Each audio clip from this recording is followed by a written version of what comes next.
Hello, guys, and welcome to 5 tips for building ruins in Minecraft. Tip number 1 is cause. If something's ruined, you gotta explain with the blocks how it basically became ruined. This is a really easy example, right? So, as part of my build to Shaka here, there is a lower city that is surrounded by lava. And at one point, an extra little lava tunnel burst and it flooded this whole place. Of course, down here we have the place that actually got ruined. So this is just a typical little house, and we can see that there's still bits of it that are intact. For instance, this used to be a window. This was a patio door, of course, another window here, probably a lantern hanging up there. But having a clear cause for why your build was ruined is really important to creating a strong narrative around your build. Continuing from cause, I want to show you another way that your build can get destroyed. So under this lake here, you can see that there are ruins. This is a place called Red Lake for the roses that grow along the side. And what happened here is that the lake water level rose and it flooded these buildings. And now we have drip leaf all over the place, as well as the remains of the buildings, including the chimneys here. So that's another way that your build can get ruined. You could say that it is separate kind of environmental factors.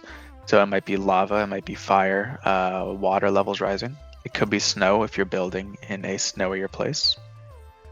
We're going to hop over to the next tip now. Our second tip is degradation. So, how long has it been since your build was destroyed and what's happened to it in that time? This place is called Port Rosewood and it's only been a short time that it's been ruined. So if we come in, we can see that it's a place that was abandoned kind of slowly. It's not all at once because there's not a single thing that killed it, which means that people took out their furniture. So most of the walls are still standing, but the building is empty because people took away everything that they could pick up, essentially. So the only things left behind are this really big bookshelf, an empty chest, and a furnace. Oops. Here we have some doors that are beaten down, but you can see that the wood is still here. It hasn't been so long that it's rotten away. Another tip for this is you could do your signs. So this place was called the Seven Cats Inn and Tavern. And you can read different bits of it from both sides. That's another way of showing that your place is in disrepair but not rotten. And over here we have a burnt out church. So I just talked about causes, and the cause for why Rosewood was slowly abandoned was that the church burnt down and people stopped wanting to live here, basically.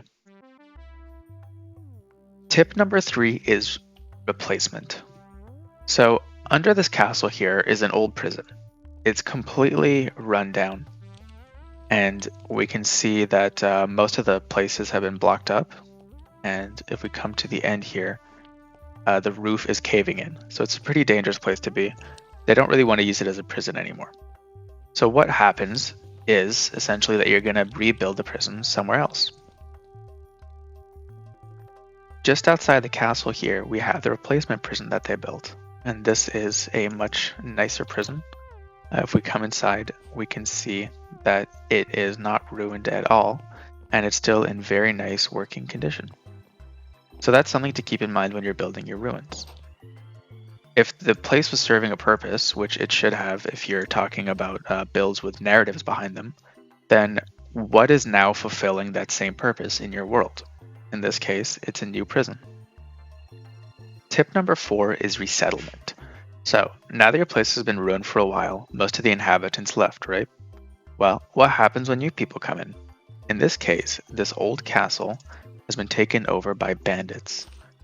So we can see that this is a place where the degradation is very severe. All the wood has rotten away. So there used to be a wooden palisade, a wooden wall around the whole thing. That's completely gone. And most of the stones that are remaining are completely crumbled or leaning like this tower. And what that means is that even though the place is no longer used for its original purpose, in this case a castle, it can still be a very strong and useful defensive structure. So up here, we can see that somebody is using this ruined tower as a watch post with a spyglass. If we come down, we can see that in what used to be the feasting hall, people are sleeping on straw mats and carpets on the floor. And they're even still making fires. So resettlement is an important question that you want to ask about your build. Is it still abandoned, or have people moved in?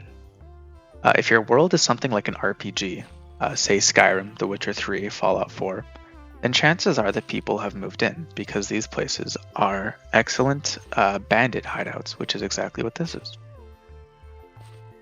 And tip number 5 is reactions.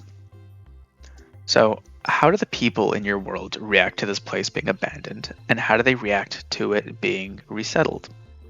In the case of these bandits, an important part of the lore about this place is that it has become a hub for highwaymen and robberies. So if we come out, we can see that there are settlements in the distance. And what happens is that the people who live here now are criminalized in society. And there's a big effort to try and make this place abandoned again, to remove these people from the ruins. So if you're thinking about the lore of your place, do the people around your ruins care that they're ruined? Do they care that people are moving back in? If they do, what are they doing about it? Is this a political issue? Is it a personal issue?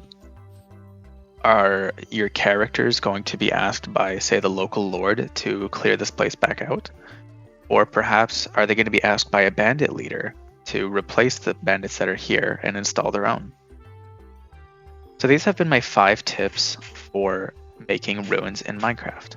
I hope you enjoyed, and I hope you were inspired to make some of your own. So yeah, see ya.